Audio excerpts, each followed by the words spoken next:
ಮಕ್ಕಳಿಗೆ 1ನೇ ವರ್ಷದಿಂದ ಅವ್ರ 12ನೇ ವರ್ಷದ ತನಕ ಅವ್ರ ಅಪ್ಪನ ನೋಡಿದಾಗ ಅನ್ಸುತ್ತಂತೆ ನಮ್ಮಪ್ಪ ಸೂಪರ್ ಮ್ಯಾನ್, ಹೇಳಿದೆಲ್ಲ ತಂದು ಕೊಡ್ತಾನೆ ಸೂಪರ್ ಮ್ಯಾನ್ ಅಂತ.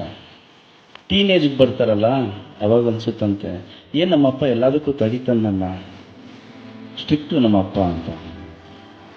ಆ 19ರಿಂದ 25 ವರ್ಷ ಇದೆಯಲ್ಲ ಮಕ್ಳಿಗೆ ಅನ್ಸುತ್ತಂತೆ ಏನು ನಮ್ಮಪ್ಪನಿಗೆ ಏನು ಗೊತ್ತಿಲ್ಲ, ದಡ್ಡ ಅವನು ಏನು ಗೊತ್ತಿಲ್ಲ, ಅವನಕ್ಕಿಂತ ನನಗೆ ಗೊತ್ತು ಅಂತ ಅಪ್ಪನ ತಿದ್ದಕ್ಕೆ ಹೋಗ್ತಾರೆ. ಆ 25ರಿಂದ 22 7 ವರ್ಷ ಏನಿದೆ ನಮ್ಮ ಅಪ್ಪನಿಗಿಂತ ಬುದ್ಧಿವಂತ, ಅವನೇನೇ ಮಾಡಿದ್ರು ನಾನು ಕೇಳ್ಬಿಟ್ಟು ಮಾಡಿದ್ರೆ ಸಕ್ಸಸ್ ಆಗ್ತಾನೆ ಅವನು ಅಂತ.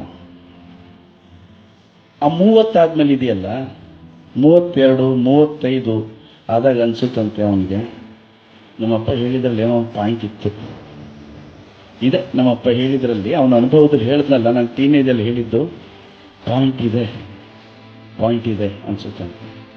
ಈ ಮಕ್ಕಳಿಗೆ 45 ಆದ್ಮೇಲೆ ಅನ್ಸುತ್ತಂತೆ ನಮ್ಮಪ್ಪ ಹೇಳಿದಷ್ಟು ಸತ್ಯ, ನಮ್ಮಪ್ಪ ಹೇಳಿದಷ್ಟೂ ಸತ್ಯ ಇವತ್ತು ಅವನು ಇಡಬೇಕಿತ್ತು ಅಂತ ಅನ್ಸುತ್ತೆ. So that is truth. ಅಣ್ಣ ಹೇಳಿದ್ರು ಜನ್ರೇಷನ್ ಗ್ಯಾಪ್ ಅಂತ, ಅದು ಪ್ರತಿ ಜನ್ರೇಷನಲ್ಲೂ ನಡೆಯುತ್ತೆ, ಅದೇನು ಮಾಡೋಕ್ಕಲ್ಲ. ಬಟ್ ಆ 45